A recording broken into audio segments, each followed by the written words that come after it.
Timirri gogaa fi asheetni isaatis ilma namaatiif faayidaa guddaa qaba. Timirri albuudota qaama namaatiif barbaachisan hedduun badhaadhee jira. Isaan keessaa faayibar, pootaasiyem, koopper, mangaaniiz, magneeziyemii fi viitaamin B6. Faayidaalee timiraa keessaa qabxiin duraa garaajisuudha. Garaa gogeessiisa. Kan afaan Amaariffaatiin yehood dirqata jedhamu san. Albuudni nyaata keessaa waan kanaaf akkaan barbaadamu faayibar jedhama. Timirri faayibar kanaan badhaadhina qaba. Namni hedduun sagaraan bahuu fi didee rakkatee haakima dhaqa. Wanti akkanaa immoo kan nama mudatu wayita garaan nama gogeedha. Kanaaf timirri furmaata gaariidha. Yeroo hedduu nyaata dursanii timira xiqqoo nyaachuun rakkina kanaaf furmaata gaariidha. Kanaaf timirri mar'imaan furdaa akka gaariitti dalagaa isaa akka dalagu taasisa. Akkasumas carraa kaansarii mar'imaaniitiin dhibamuu hir'isa. Kormammuunis akka namatti hin baane godha. Qabxiin lammaffaan immoo fayyaa onneetiif faayidaa guddaa qaba.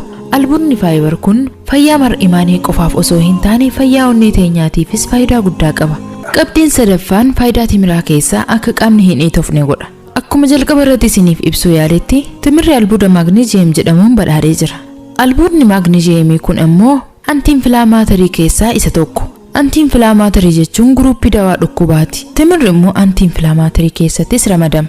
Antiinfilaamaatariin timira keessatti argamu kun immoo dhiitaa qaamaa ittisa. Albuudni magneeziyemii yoo qaama keenya keessatti fudhanne qaama dhiita'e fayyisa. Akkasumas dhukkuba dhahannaan onnee dabaluu yookiin kaardiyoovaaskular namarraa ittisa. Dabalataan immoo mudaa muddiin dhiita'uu fi dhukkuba narvii kan alzeemers jedhamus namarraa ittisa. Dhukkubni alzeemers jedhamu kun narviin namaa akka of dadhabu godha. Wayita san qaamni namaa hollachuu eegala. Dhiyeenya kana boksariin beekamaan lammii Ameerikaa kan amantiin isaa muslimaa Muhammad Aliin dhukkubuma narvii kanaan yeroo dheeraaf dhukkubsatee du'e.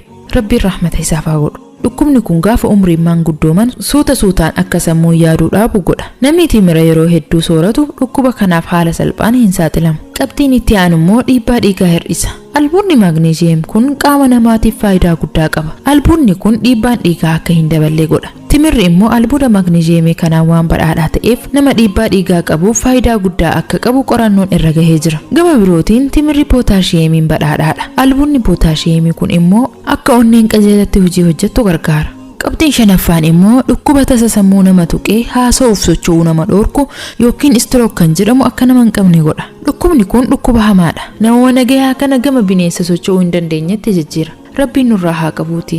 Dhukkubni kun akkuma tasaa sammuu namaa qaba. Namni dhukkuba kanaan qabame immoo dubbachuu fi socho'uus hin danda'u. Alhamdulillah, Rabbiin dhibee uume dawaas hojii uumee jira. Kanaafuu namni timira yeroo hedduu sooratu dhukkuba kanaan haala salphaatti hin qabamu.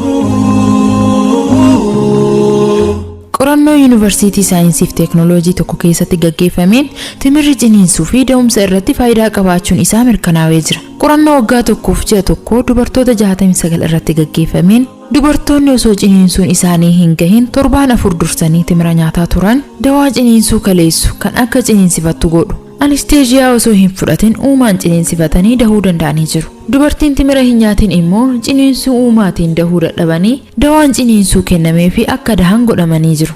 Dawaan ciniinsuu kan anesteeziyaa jedhamu kun qaama dubartii deettuutiif miidhaa guddaa qaba. Sa'a sanitti akka ciniinsifattu haa godhu malee eega deessee booda sababa dawaa sanii yeroo dheeraa booda miidhamutu mala. Kanaafuu dubartiin dahumsa dura timira nyaachuu heddummeessite ciniinsuu uumamaa laaftuudhaan hiikamuu dandeessi jechuudha. Qabxiin torbaffaa fi xumuraa immoo fayyaa sammuuti. Qorannoon tokko akka addeessutti timirri vaayitaamin B6 badhaadhee jira. Viitaamin B6 ammoo akka sammuun keenya dalagaan isaa sirriitti gaggeessuuf faayidaa guddaa qaba. Bilchina sammuu jabeessa jechuudha. Walumaa galatti timirri ulfaatina yookiin furdina hir'isa. Gogiinsa garaa fayyisee garaa jiisa. Fayyaa onnee teenyaatiif faayidaa guddaa qaba. Garaa kaasaa yookiin garaa nama yaasuufis faayidaa guddaa qaba. Hanqina seelii dhiiga diimaatiifis faayidaa guddoo qaba. Sirna hargansuutii fi sirna soorata daakuutiifis faayidaa qaba. Kormammuun akka namatti hin baane ittisa. Akkasumas kaansariin mar'imaanii akka nama hin qabne dhowwa.